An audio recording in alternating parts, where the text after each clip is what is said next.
Vamos ver. A dor que o consumismo esconde, com o professor psicanalista da USP, Christian Dunker. O pessoal aí conhecer o trabalho do Christian. Vamos ver. Comece o ano com conforto e tecnologia no seu dia a dia. Use o cupom Edson Castro na Insider, no link que vai estar na descrição do vídeo e no primeiro comentário fixado também. Tem um conceito na economia que eu acho muito legal, até comentei ele num podcast que a gente gravou essa semana, que é o efeito batom. Então, você vai gostar bastante, acho, desse conceito. Existem pesquisas que mostram que em tempos de crise, então sempre que acontece alguma coisa trágica, ou uma crise econômica ou algo parecido, aumenta a venda de cosméticos. Então você vai ter venda de pequenos cosméticos, sabe? Batom, maquiagem, você tem exemplos disso na Segunda Guerra, de coisinhas que no meio de crise uma coisa muito idiota começa a ser muito comprada, que é quase como se fosse uma... Isso. Que acho que a psicologia batom de idiota. Financeira vai dizer que é quase uma válvula de escape, que o cara olha e fala assim, quando eu não consigo olhar muito pra frente, assim, pô, não sei se eu vou estar vivo amanhã pra comprar uma casa, pra comprar um carro, pra comprar não sei o quê. Pô, eu posso comprar aqui um temos um chocolate tema. de Dubai que custa R$100 o tamanho de um Trento, né? Você acha que o consumismo, ele surge também como uma forma bom tema. da gente... A gente não consegue mais sonhar com coisas... Então ele fala assim, cara, tudo que eu tenho é o agora. Então eu vou gastar aqui meu café super valorizado, minha viagem pra fora, o meu labubu, esse tipo de coisa. Labubu. Olha, eu teria que pensar um pouco nessa tese, porque ela me parece um pouco incompleta, né? De fato, quando a gente tem situações como as que a gente está vivendo, né? Que é cruzamento de crises, acumulação de crise, né? Crise ecológica, crise econômica, crise cognitiva, Covid, crise sanitária, crise de saúde mental. Você não tem mais o conceito de crise está falindo, porque crise supõe momento, né? Estabilidade, crise. A crise é o agora, né? Estabilidade, crise. Não, é uma crise, depois outra, depois mais uma, né? Então, a palavra, o conceito mesmo, ele vai se perdendo um pouco, né? Mas guardando, assim, a intenção, né, da tua colocação, entendo que quando você tem uma situação muito adversa, né, o seu futuro se encurta. É o que a gente vê lá na USP, quando a gente tenta atrair mais estudantes de rede pública e muitos dizem, não vou porque isso não é meu lugar. Eu não vou porque eu nunca pensei numa coisa chamada orientação vocacional. Para mim não está posto que eu posso escolher o que fazer. Não existe futuro. Ah, tá. Então, se você está pensando no prato para comer amanhã, de fato, sonhos que exigem maior relação de perspectivação, cálculo de futuro mais extenso, cálculo de futuro que inclusive ultrapassa a sua própria existência, vai ficar mais complicado, né? Então esta pessoa, talvez ela pode dizer assim, com um futuro tão curto, a compra de um pequeno batom, um pequeno luxo, um pequeno cosmético, pode fazer toda a diferença, mas é no sentido de que isso me humaniza.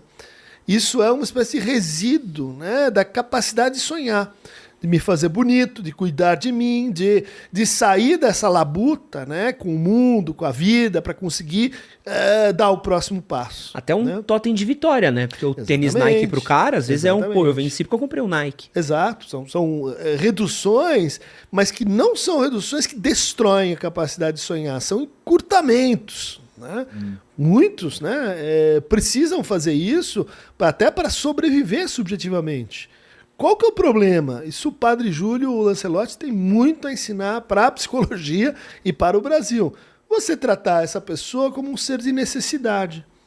Você dizer, olha, você é pobre, então o que você precisa é comer. É consumir. Não, mas eu tenho meus gostos, eu gosto de música, eu quero um tênis. Não.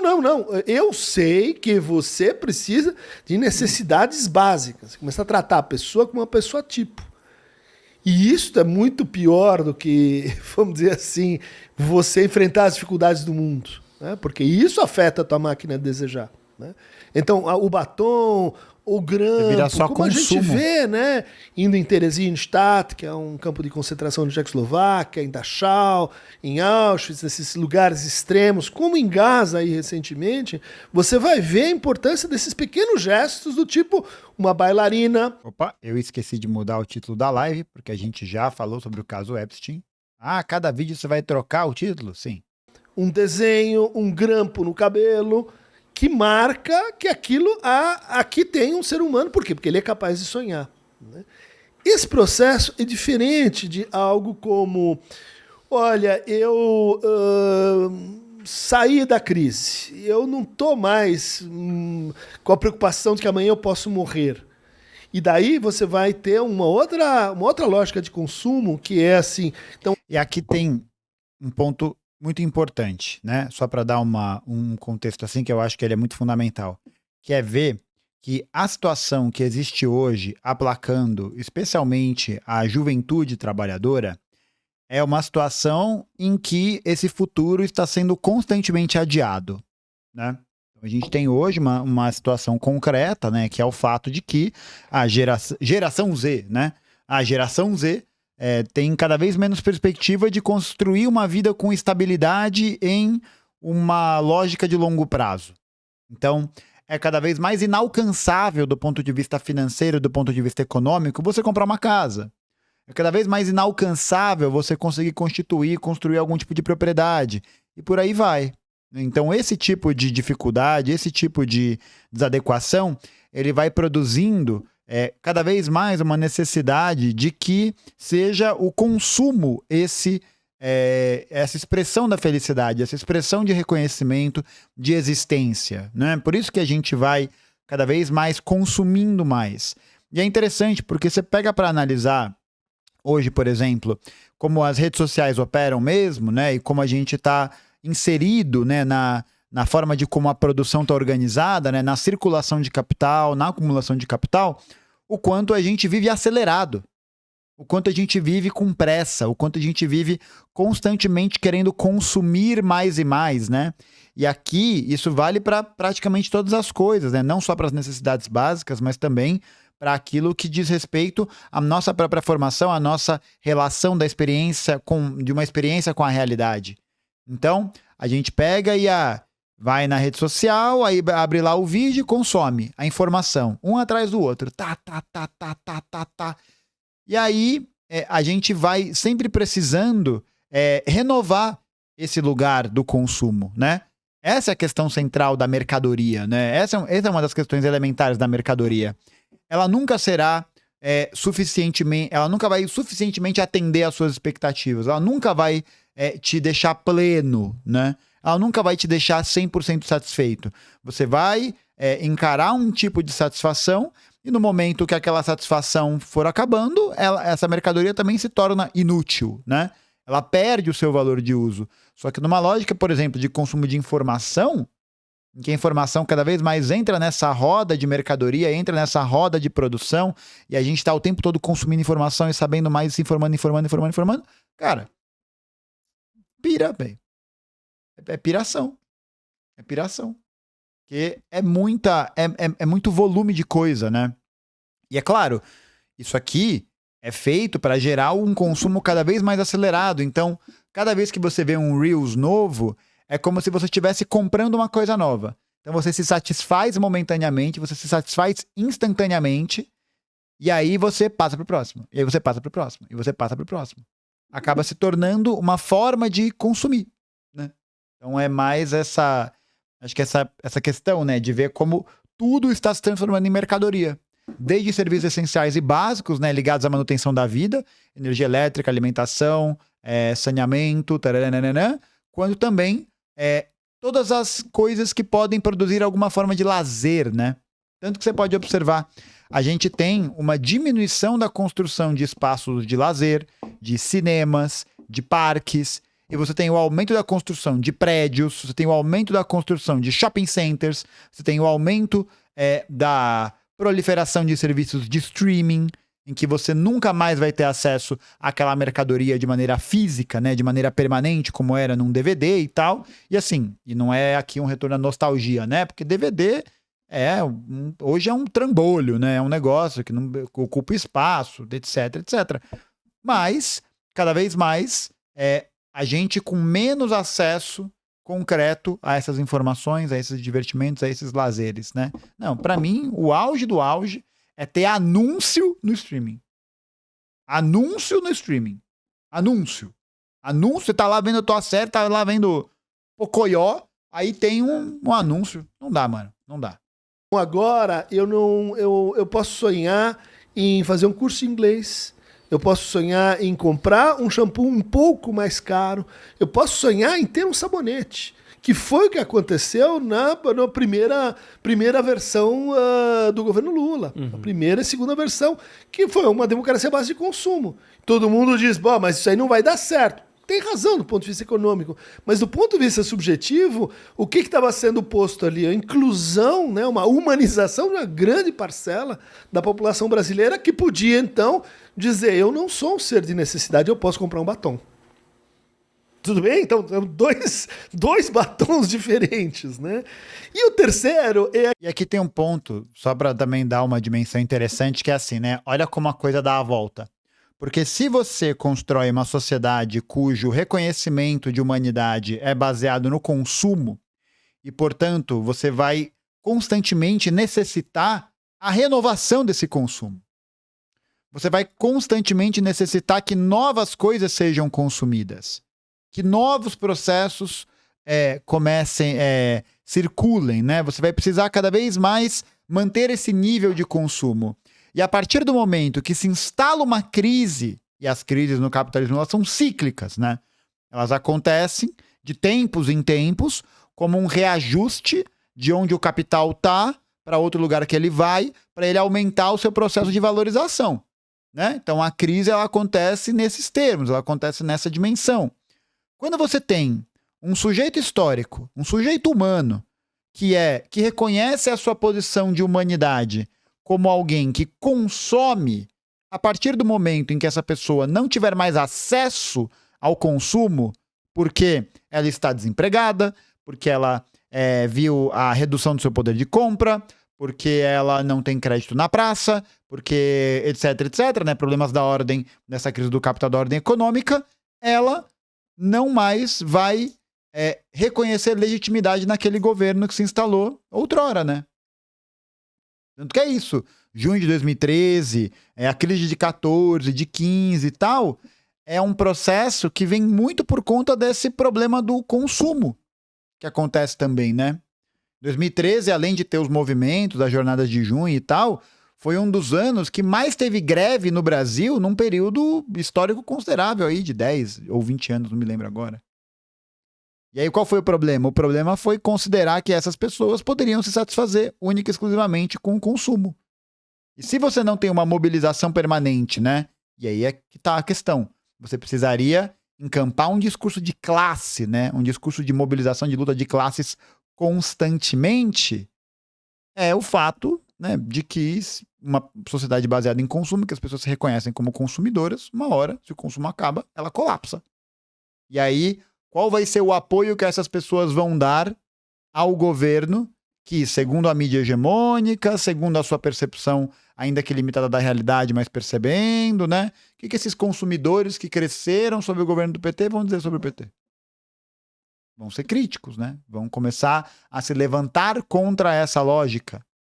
Vão se levantar contra esse movimento, né? Não é à toa que também tem algumas pesquisas que mostram que uma parte considerável dos eleitores do Bolsonaro em 2018 haviam sido eleitores do Lula. Por quê? Né? Eles viraram fascistas, de repente. É isso. E aí, a direita, a extrema-direita, consegue crescer muito nesse discurso de cobrar essa volta do consumo, esse poder de compra, né? Que é o grande problema assim, na América Latina. É a mobilização dos anseios da pequena burguesia pela continuação do seu reconhecimento enquanto classe consumidora, né? O livro do Rui Mauro Marini, eu sempre esqueço. O Reformismo e a Contra-Revolução, estudo sobre o Chile, fala muito sobre isso. Recomendo muito. Aquele que diz assim, olha, não me interessa amanhã, eu não tô mais preocupado se meu filho vai ter escola ou não, eu não tô mais preocupado nem se vou estar vivo amanhã, o que me importa é que agora, nesse momento, eu vou, assim, usufruir de uma aparência que eu me crio para gozar com essa aparência que é, bom, então é aí onde eu vou apostar na Bet. Eu ia falar exatamente disso, né? Porque a gente tem um discurso muito moral da Bet, e acho que certo ponto tá bem fundamentado, mas quando a gente desce pra entender quem tá apostando na Bet, é o cara olha e fala assim, pô, peraí, eu tenho 50 conto aqui, eu posso guardar num CDB, só que, pô, até isso aqui ser algo significativo pra mim, pô, eu posso já ter morrido num acidente de moto, eu posso já ter ido embora, né? Posso levar uma bala perdida. Só que esse 50 conto, nesse próximo minuto, ele pode virar 10 mil reais, que muda a minha vida. Sim. Então, Loucura, é mais fácil eu sonhar com agora ou é mais fácil eu sonhar com daqui 10 anos, né? Mas aí aquele sonho, né, do qual a gente já falou, que é o sonho da super excepcionalidade, é o sonho da loteria, da loteria esportiva. Né? Quer dizer, você precisa de tanto sacrifício, né, eu imagino um sacrifício tão extenso, você diz, é melhor eu apostar um tudo ou nada aqui, né? Já tô perdido por 1000. Então eu pego os meus 50 mangos, jogo e posso ter os meus 10 mil, ou o quê? Ou eu vou estar muito parecido e próximo de onde eu já estava. Né? Então, essa mesma máquina que vai pegar o empreendedorismo, a meritocracia, que vai pegar a ideia de que os coaches, no mau sentido, eu sei que tem bons coaches, mas a cultura do coach no sentido de que, olha, basta acreditar, basta sonhar, basta apostar que você consegue, né? E numa realidade que as pessoas têm cada vez menos condição concreta, né? Tipo, de sonhos, até mesmo de ver as condições da sua vida ao seu redor se desmanchando no ar. Qualquer esperança, assim, vai acabar se tornando um sinal, né? Um farol por onde ir. É muito triste. No fundo, é aquela verdade delirante. No sentido de que é um grão de verdade. É muito importante você desejar. É muito importante você conseguir fazer pactos e acreditar em algumas ilusões. Mesmo que elas te decepcionem. Mas se você tem uma relação de compromisso judiciário com isso, vai dar errado. Porque eu acho que a discussão da Bet, principalmente quando a gente vai muito pra um debate quase moral, né, assim. Só que também tem uma questão... E é errado, tá? É errado. Muito estrutural, né? Porque é muito fácil você, às vezes, falar sobre a questão da Bet, entender que o cara tá caindo pra lá é muito mais, às vezes, por uma falta de estrutura, e até você ver quais são as camadas sociais que mais apostam em Bet, é sempre as pessoas mais pobres. Sim. E as mais velhas. E é justamente assim, é um cara que tá num grau de necessidade tão excepcional que aí você começa a entender, pô, talvez o que falte aqui não é o discurso moral, do apostar errado, olha isso, olha aquilo. Sim, não, é entender o que leva o cara, né? Porque acho que tem um passo sempre antes. Essa é a análise materialista, né? Olha aí, Edson Castro Show, materialismo histórico dialético. Do apertar ali no tigrinho, né? Bom, que tem ali as dificuldades intrínsecas, né, do processo do jogo, né, da estimulação, da captura pela produção artificial de uma dependência, que é uma dependência que não difere substancialmente da dependência química, né? Mas você tem um outro processo, vamos dizer assim, mais cultural, que a gente precisaria chamar para entender a Bet no Brasil, né? Bet tem no mundo inteiro. Mas o que tem aqui no Brasil que isso você olha e diz, isso aqui, se não tomar muito cuidado, se não regular bem, vai dar muito errado. Vai dar errado. Tem uma partilha social, voltando ao pacto, que é mais ou menos assim, ou você tem super pessoas, super privilegiadas, bilionárias, uma quantidade de exportação sucesso. de bilionários no Brasil, pessoas com privilégios de acumulação de bens simbólicos, materiais, financeiros, sociais gigantesca, e do outro lado você tem as quase pessoas, as infrapessoas, as pessoas que podem morrer que não vão fazer diferença, né? Bom, quando você tem uma sociedade que se entende, que se percebe, né, falsa ou verdadeira, com essa divisão, né, os matáveis e as superpessoas, o que você está criando? Né? Uma cultura que vai dizer assim, olha, a minha chance é o salto.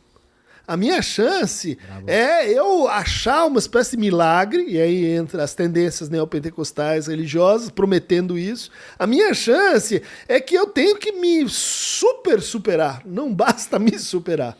E isso cria e aumenta o fosso, isso aumenta as falsas soluções. Isso que você acabou de dizer.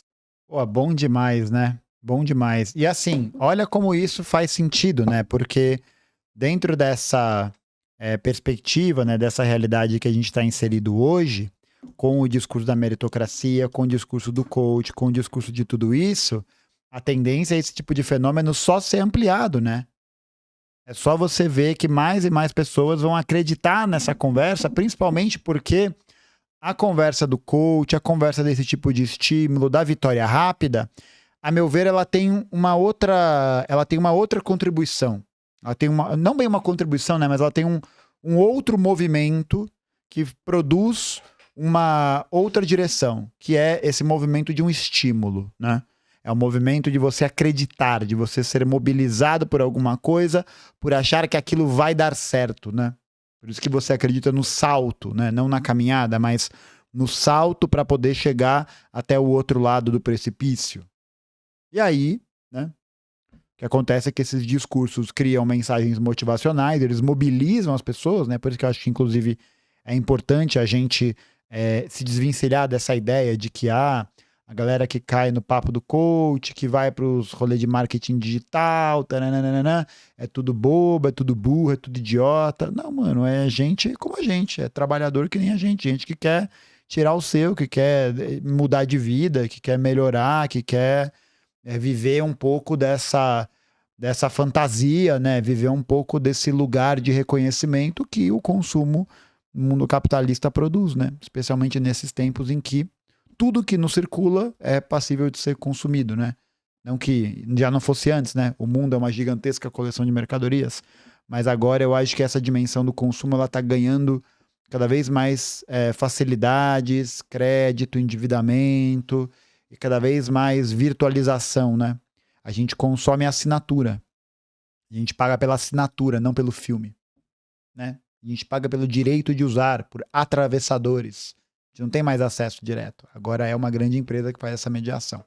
Enfim, muitas questões, porque isso envolve também Big Tech e tal. Mas é isso. Ótimo conteúdo. Eu pretendo ver essa entrevista outro dia, completinha, mas muito bom. Se não conhecem o trabalho do Christian Dunker, sigam aí, porque é muito legal. Muito, muito bom. Tá bom? É isso aí.